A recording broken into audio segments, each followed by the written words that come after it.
Hello, everybody. My name is Kaylee, and we are here to talk about getting to know your rural campuses today. Thank you for attending. This session is being recorded, and everybody has joined muted.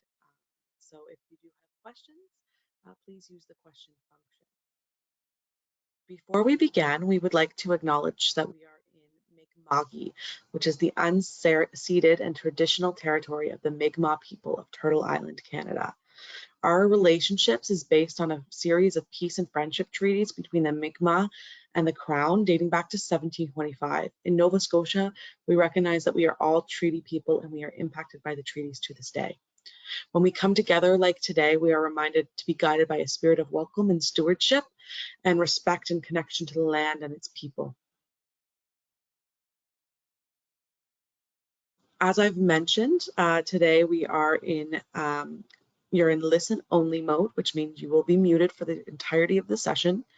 You can ask questions by using the question box. If your question does not get answered within 48 business hours, today we'll be responding within 48 business hours via email. And again, today's presentation is being recorded and will be available online after the presentation.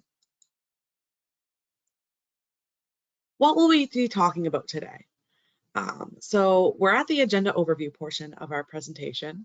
We're going to talk a little bit about who I am and what I do at the college, community geography for Shelburne and Yarmouth, which is Burridge campus, community resources for both those campuses and campus resources, and then we'll be taking questions.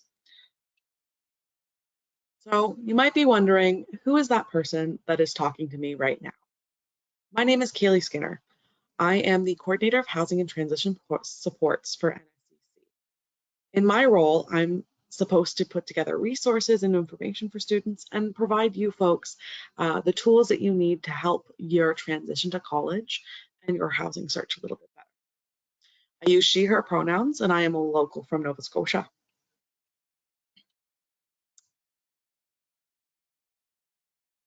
So getting right into the presentation, community geography. There are a plethora of campuses across Nova Scotia. In the bottom part of our province, we have Burridge, Shelburne, and our School of Fisheries. Sorry for the quick flip there. Back to our slide. So knowing where you are in relation to the rest of the province is really important in Nova Scotia. It tells you where your access points in and out of the province are, a little bit about your transportation, and helps you sort of understand a little bit of those aspects. Before we get into the details of each of the communities, we are going to talk a little bit about, we're going to watch a video. So the southwestern region of Nova Scotia, which is where Shelburne and Burridge is located, was designated a UNESCO Biosphere Reserve in 2001. It's one of only 18 ecosystems in Canada with a special designation. And this video I chose to show you folks a little bit about the geography because it shows you a little bit more than just the ecology of the area.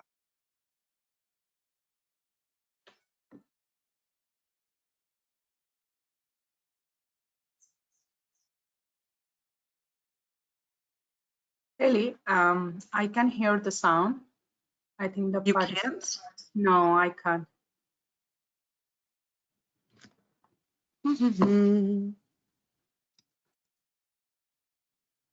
Sharing.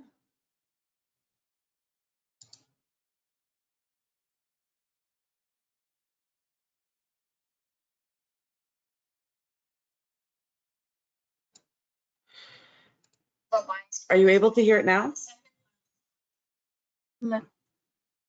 Yes? No. I apologize for the technical issues here, folks. I should be able to just have you hear it. If you play it again, let's just let it play for maybe a few seconds to see. Okay.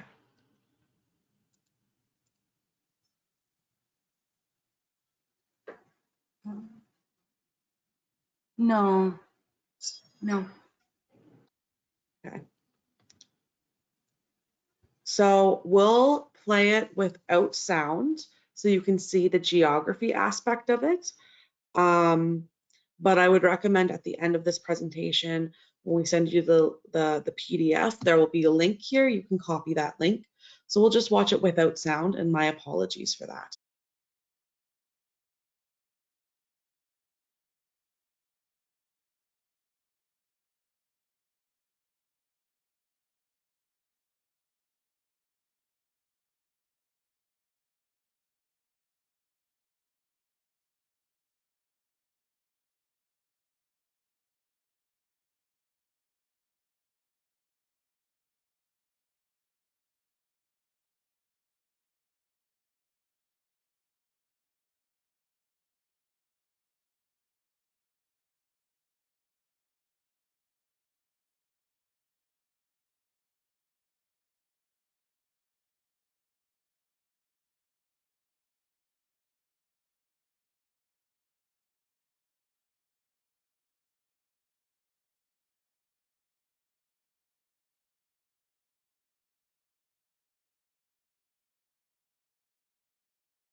So some of the sites that you saw in that video that you did not have audio for, and again, my apologies on that, as the very scenic views of the waterfront. You saw some of the historic sites where folk still dress in that historic garb for tourism. You saw some of the Mi'kmaq culture practices and oral histories being told. And you saw a variety of different sea life and ocean frontscapes. That is a pretty standard view for that community. So in Yarmouth is where Burridge campus is located. So you'll see on this map, Yarmouth is highlighted with the little dot there in the highlighted zone. Halifax is just under 400 kilometers away. It's about 4 hours and 17 minutes driving to Yarmouth. And the reason we say driving is because there is no speed trains or otherwise that connects our province. It would be drive or bus to get to and from communities.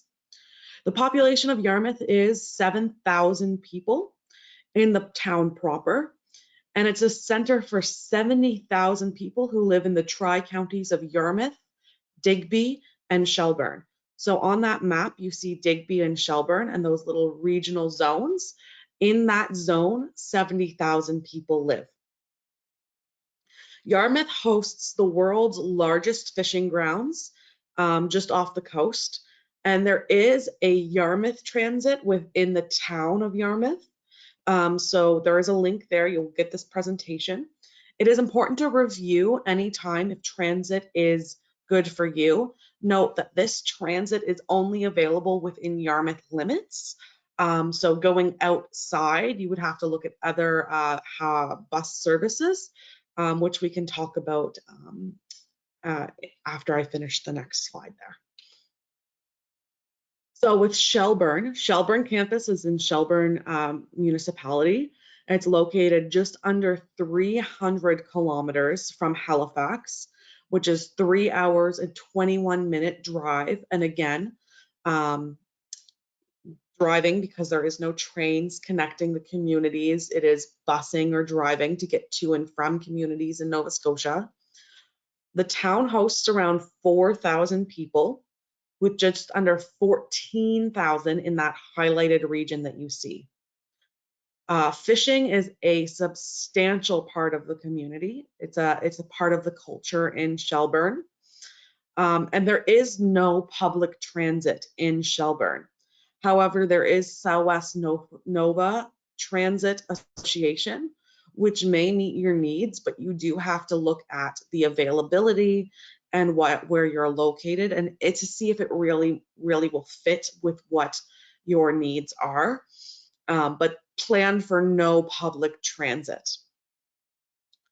Now, related to both these areas, you see on the map there's different zones. There are services like Maritime Bus that do connect the zones, but they do not connect. They run daily, not hourly or weekly, and it can take multiple hours to get to and from different towns. So as you can tell from Shelburne to Yarmouth, there's an hour-long difference in their commutes.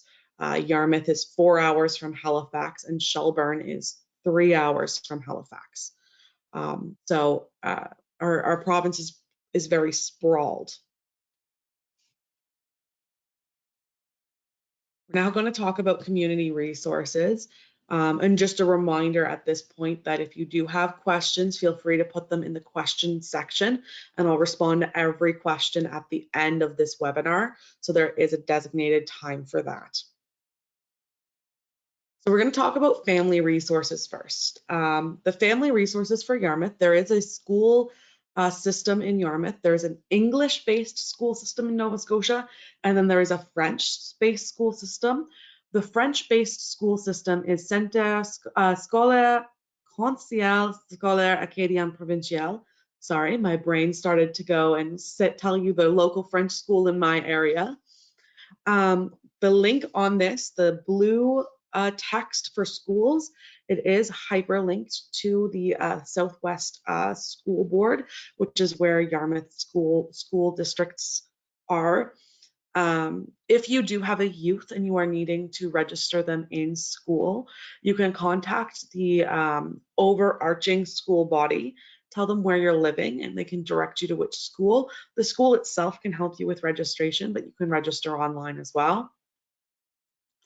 So for childcare, NSCC has 4 support centers through Nova Scotia. Each center is equipped with a variety of resources for early childhood development. Yarmouth Burridge campus has one of those centers.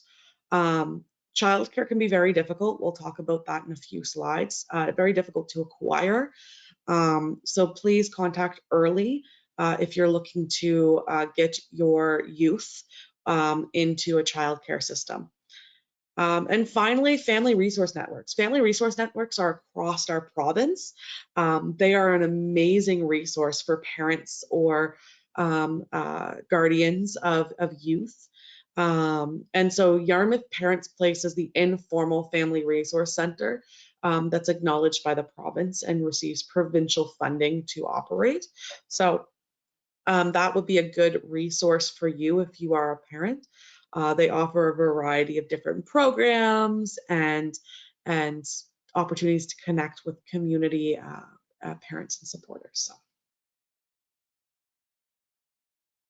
Yarmouth Health Resources. So there is a community directory on the Town of Yarmouth webpage for community health clinics and pharmacies. That is unique. That's not on every municipal page.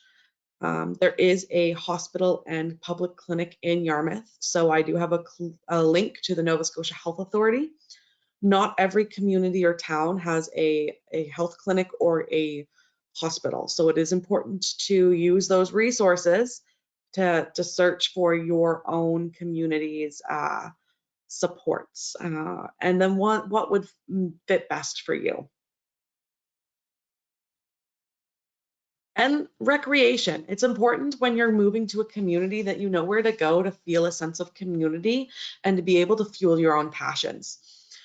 Each municipality and town has their own resources to help you be engaged. So the town of Yarmouth has a Yarmouth recreation page, an index page for what activities are available, and also a parks and trails page. So that way you can get to know more about your parks and trails in your community, those public accessible spots to go for hikes and walks and explore nature, but also the recreation page. So if you're a person that likes to play the fiddle, which is on your screen, you'll be able to know where to go for that. Or maybe you have a youth and you would like to enroll them in youth programming. That's another opportunity. And I'd like to highlight at this point that we do have a Connecting to Community webinar on Wednesday, June 28th. So this webinar is designed with some community supports provincially to help you learn how to find those resources for arts, culture, recreation, sport, to help you feel a sense of community, because it does deserve its own presentation in its own right. And recycling. So one of the things that you may not be super knowledgeable about if you come from outside of Nova Scotia or outside of Canada is that Nova Scotia has a pretty comprehensive recycling program, a waste separation program, and it depends on region. So you need to visit the municipality's webpage to learn about your waste collection schedule. They're different for each area, but also for what goes where. Some places you're able to recycle certain water bottles, other regions of the province you're not able to. So know what goes where when you move to your new community, and know when you can put that recycling out. You'll be able to find a waste separation guide, and you'll see that there's a difference between Yarmouth and Shelburne regions waste separation guides. So look for this, because they are multi-page documents that show what can go where. So in Shelburne, the schools doesn't look like it's linked, but there is a school there, school link there. Again, you have the regular school system and then the English school system, and then you have the French school system, which is the Acadien Regional system.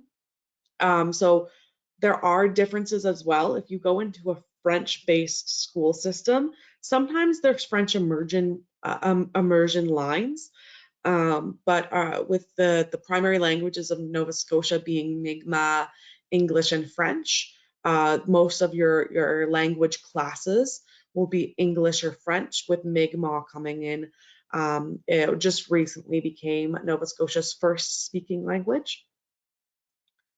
So in Shelburne, you also have Little People's Place as a childcare facility. As a note, private childcare can be in very high demand and quite expensive. So if you are a parent of a youth and you're planning to go to Shelburne region for college at NSCC and you need to get childcare, contact Little People's Place and other childcare facilities that they recommend early. Get on wait lists early. It can be very hard to find childcare in the province because of the demand. And talking about the Family Resource Center. Need to get a drink of water. I've been talking a lot. The Family Resource Center, there is a Family Resource Center in Shelburne, similar to the Yarmouth Family Resource Center. They offer programs for youth to connect with other youth, for parents and guardians to feel supported, and they offer resources and tools for parents and guardians. So If you are a parent or guardian, the Family Resource Center is a location that you should look up. They also have a variety of other resources. Like Shelburne, like Yarmouth, Shelburne, Nova Scotia has a Health in Shelburne resource on their webpage, which lists out a variety of different clinics and pharmacies and where you can go for all of your different health needs. This again is a unique feature in municipalities in Nova Scotia. Not all locations in Nova Scotia have healthcare clinics or have indexes of where you can find the closest healthcare clinic. There is the Nova Scotia Health Authority that you can also use to find the closest hospital, health clinic, and resource. But the town of Shelburne also has their own independent resource guide as well, which includes some pharmacies. There is a pharmacy in the town of Shelburne, and there is other resources for health services and a pretty close hospital. So with the recreation resources, again, you'll see a photo of curling on your side. Curling is a very large sport in Nova Scotia.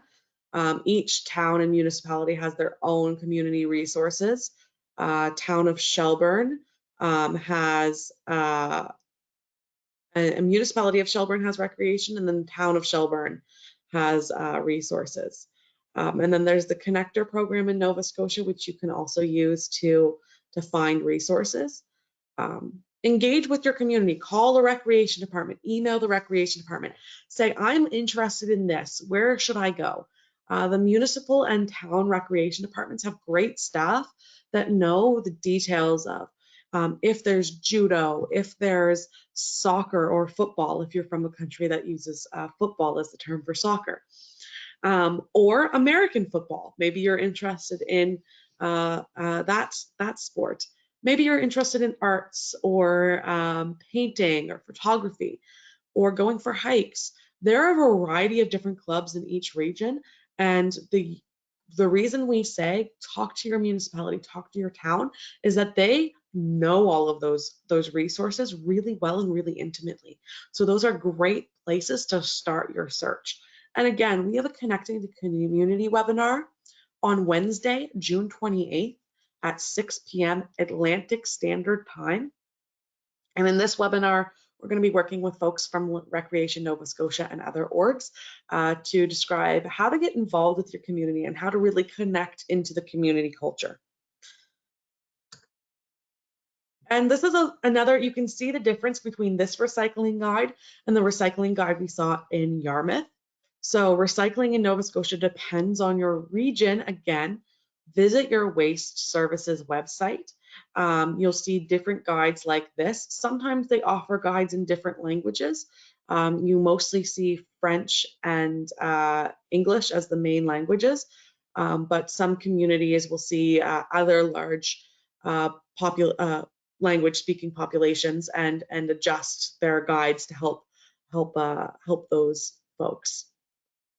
So look up your municipality for what goes where and your waste recycling days. So in Nova Scotia, you'll have days that you will put your recycling on the side of the road, and garbage and waste removal will come around and pick up that and take it to the appropriate sorting stations in the community, so that you don't have to go and take your garbage independently to the dump. And that again is different for Canada and different for outside of Canada. So if that's something that's new to you, definitely please look it up. Provincially, you have a variety of resources. So 211 has access to thousands of essential services. If you're not sure where to go for an essential service, healthcare, recreation, mental wellness, 211 is your best navigator. 811 is trusted non-emergency health information. So if you want to speak to a registered nurse because you're not feeling well, but you're not sure where to go, you can call 811 or go on their website. You can talk to a registered nurse. and they can tell you maybe you should go to a clinic. This is the closest clinic for you that's open. Or maybe you need to go to the hospital. This is the closest hospital with an open emergency. I say open emergency because not all hospitals have open emergency rooms because of healthcare in Nova Scotia. And if you are in an emergency situation across Nova Scotia, you dial 911 if you are in immediate threat of health or safety, and help is needed immediately by emergency health services or the police. Do not call 911 if it's not an immediate threat. If it's not an immediate threat, you can use 211 to find the best resources. And you might be saying, this is great, but this is all about the community. I want to know what NSCC has for me. So provincial-wide, we have a variety of services through our learning and libraries and learning commons, including tutoring, writing webinars, research help, English second language support, career services. If you are an English first language speaker or an English second language speaker, the writing centers are so helpful. As a university student, I use the writing centers for so much. English is my first language, and they helped me increase my grades drastically. They also offer career services and career resources, including resume writing help, cover letter writing help, and learning how to get employed a little bit better in the Nova Scotian economy. Especially as a student, those tools and assets are super helpful. Not listed here, but will be listed when I send you the PDF copy of the presentation, is our mental health supports. We have a variety of online, in-person, and provincial community-based mental health resources for our students. So if you are needing someone to speak to or wanting to have some mental health support, we also have a variety of those services as well. Finally, your student services advisors. Your student service advisors are a personal advising team that reaches out to you not long after enrollment. They're assigned to you based on your campus and program. If they don't reach out to you in August, during your orientation, you will be meeting them. So some campuses, rather than sending emails in August when you're getting that overload of information, have the advisors come to each class and say, hey, this is who I am, and I hope that you come and chat with me. These folks are great supports for if you're struggling with your academics, needing to know where to go for tutoring or community support, or maybe you're just looking to figure out your next steps. There are also culturally specific supports available, and if they're not located on your specific campus, they're available through Microsoft Teams meetings. So we have Black and African descendant supports. So they're a resource for any student of African descent. On this slide, you see a photo of Barbara Roberts, who is the support for both Yarmouth and Shelburne. They can help answer questions and find culturally specific supports and academic supports, which you may need to succeed. Indigenous supports. If you are First Nations or Indigenous of any kind, our Indigenous supports are a resource for students of First Nation, Métis, and Inuit descent primarily. But if you are coming to NSCC and you're on a different Indigenous nation, please connect with our Indigenous supports and our network. They can answer questions again and help you find culturally specific supports for your academic success. Pictured here is a drum because Shawnee was unable to provide a photo in time for this presentation, but Shawnee Laporte is an amazing support for our campuses, and I highly recommend that if you are an Indigenous person or if you have questions about Indigenous cultures, Indigenous supports may have the know where to go. I'll get Farhana to speak about what she does as a international support. Hello, everyone. My name is Farhana Afros, and I'm the International Student Support for NSCC non-metro campuses. So if we have international student attending the webinar, you must have received email from me for non-metro campuses. If you attended the Get Started webinar we had a few weeks back, so maybe you also saw me. So this is me. I work with the international student for NSCC outside of metro campuses, and I help them, like I assist them information with like a study permit, co-op work permit, postgraduate work permit, any question related to being an international student. At NSCC, we work collaboratively with other departments. So for example, like if your question is related to your program or enrollment, I work with the student services advisor and the student services to figure out. So you have us and we will find the answer for you. And you can email me. My email address is farhana.afros@nscc.ca. Thank you, Farhana. There is an error on this slide. I'm just quickly fixing it. For some reason, I have a typo in your name. No worries. So I'm going to fix it. I have the so paused. Yeah. But Farhana is an amazing support for our international community.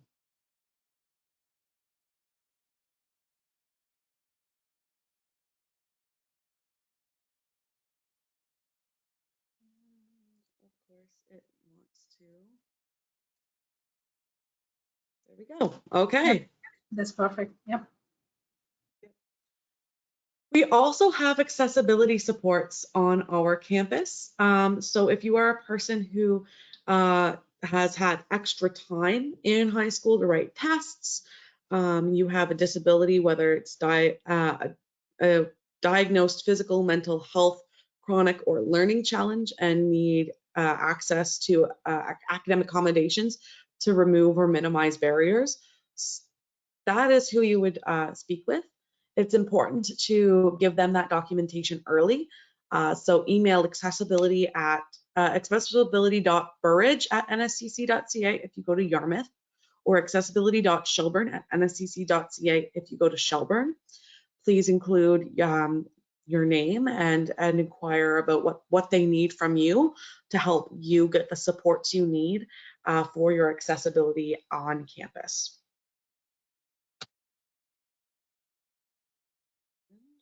At this point in time, we will be taking questions.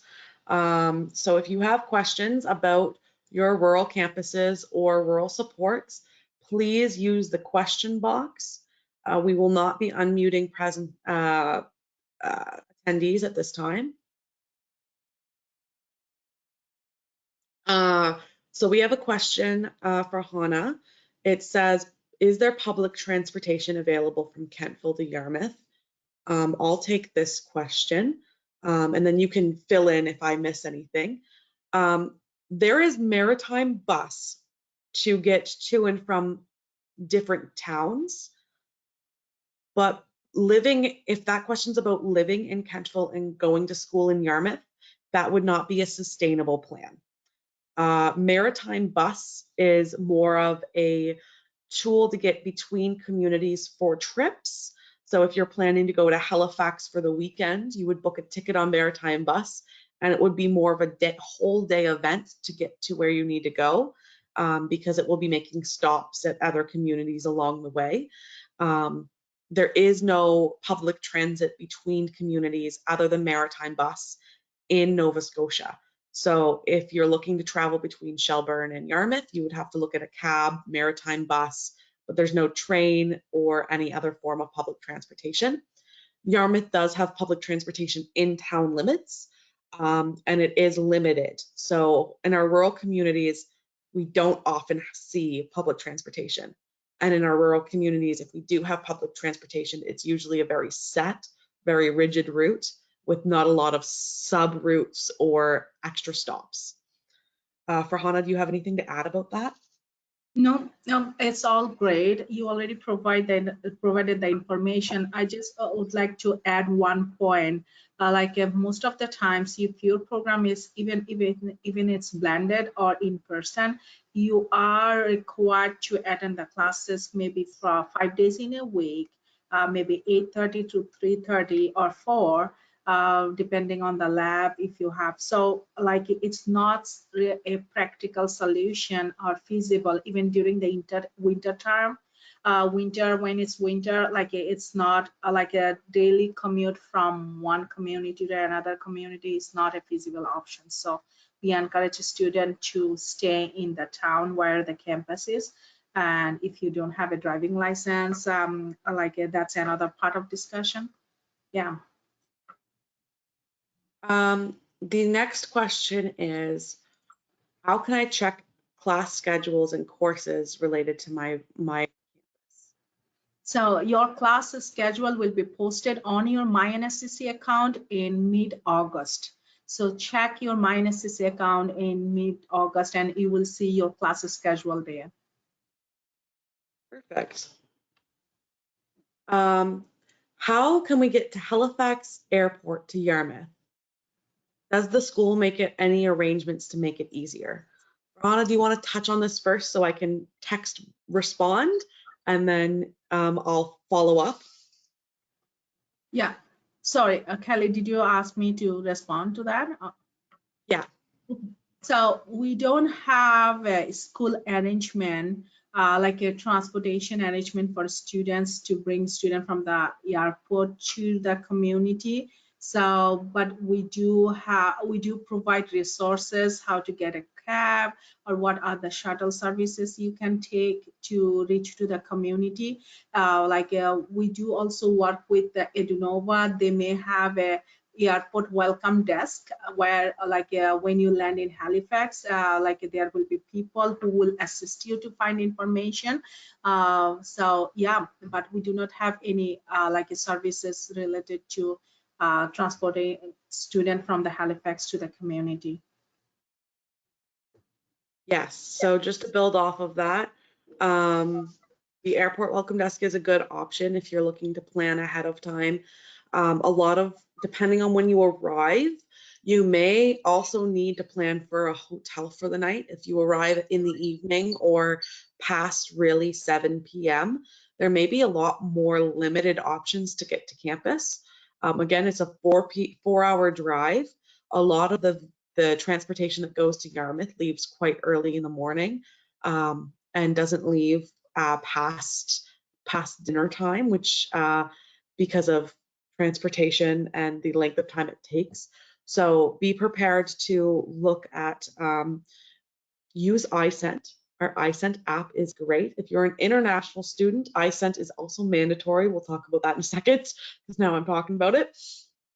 But iSent app, Maritime Bus, their shuttle services, and then look at Edunova's Airport Welcome Desk supports, which all should be listed in our iSent app. But that would be the best option.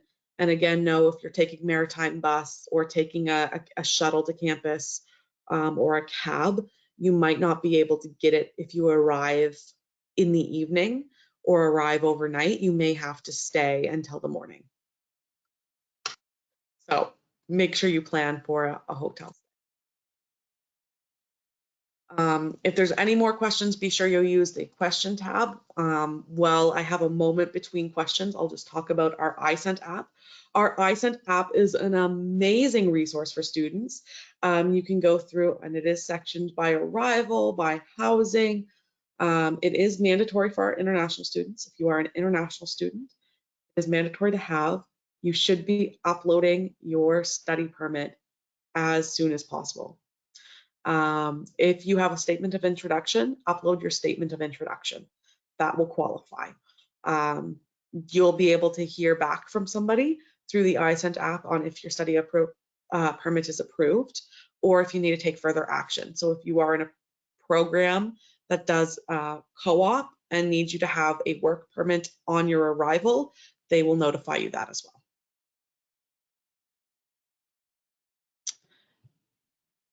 well. I'll give it a few more seconds for questions. Farhana, do you have anything that you think would be needed to be added or that has been missed in this presentation? No, I would say like if you have any question, reaching out to any of us would be helpful. If we cannot answer the question, we'll find the appropriate resource person who has the answer. So yeah, feel free to Yeah. reach out. And if you email housing@nscc.ca, that's the best generic email to send questions about transitioning to. I know it says housing, but it does come to me, Housing and Transition Supports, and I can get you in contact with the correct person. So there's no more questions at this time. I would like to just highlight some upcoming webinars. We have Introduction to Rural Campuses today and tomorrow, so that this is what you're at. Introduction to Halifax Campuses is next week. And then we have Recognizing Rental Scams. So our Recognizing Rental Scams is really important. There is a pre-recorded one already online. So if you don't want to wait till June 21st, you can watch last year's pre-recorded rental scam video. And then finally, thank you all for attending this webinar. We hope that you were able to get some good information out of it. We will be sending you a feedback form. Our feedback form helps us continue to grow and improve our housing and transition support services for students. It helps us continue to ensure that we are helping you folks learn more about your rural communities and how to be successful in your transition to college. So thank you, and you will receive an email by Thursday with the link to the recording and the feedback. Thank you. Thank you, everyone. And at this point, we'll be muting, closing our cameras, and ending the webinar.